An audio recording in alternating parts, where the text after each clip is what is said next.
अस्सलाम वालेकुम, मेरा नाम वक़ार रशीद है और आप देख रहे हैं मेरा चैनल रीडर रिपब्लिक।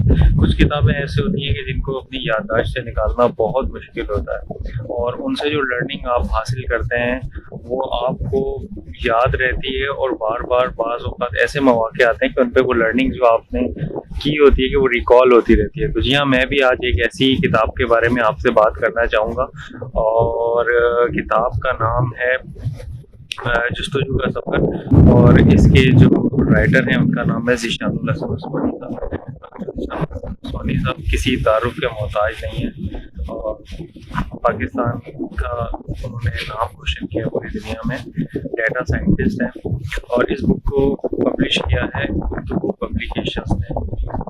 अब ज़रा बात करते हैं इस किताब के बारे में।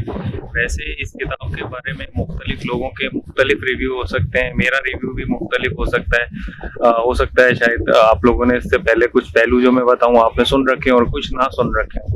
तो ये बेसिकली एक नॉवेल है जो कि एक बच्चे के गिर्द घूमती है इसकी कहानी और उस बच्चे का नाम है अब्दुल्ला।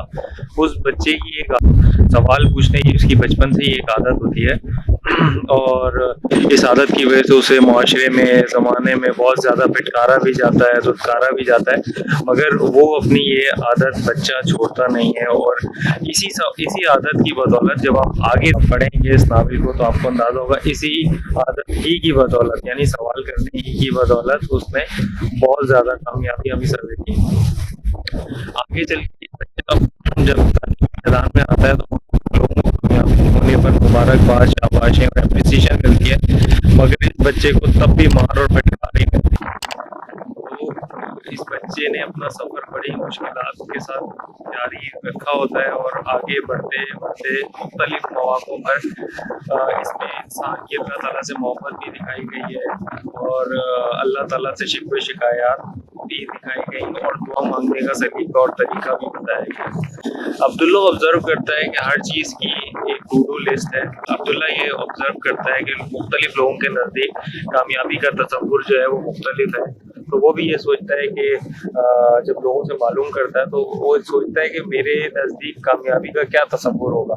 तो वो जो मुख्तलिफ लोगों की आरा होती हैं उसी को ही वो अपने पास नोट कर लेता है, यानी किसी के नज़दीक पैसे का उसूल, किसी के नज़दीक डेज़िग्नेशन में ग्रोथ, किसी के नज़दीक मज़ीद और मुख्तलिफ किस्म की चीज़ें।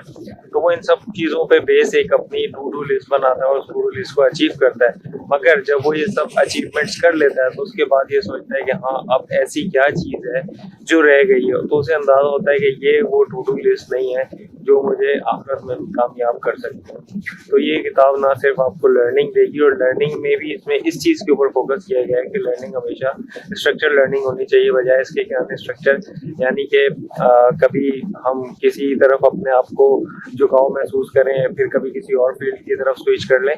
तो इसमें इस तरह बताया गया है कि आपको जो भी लर्निंग करनी है वो स्ट्रक्चर्ड लर्निंग करनी है। तो मेरे नज़दीक तो ये किताब बहुत ज़बरदस्त है और बहुत सारी चीज़ों में आपकी रहनुमाई भी करेगी। तो मेरा मशवरा ये है कि आप एक दफ़ा ज़रूर इसका मुताला करें। शुक्रिया।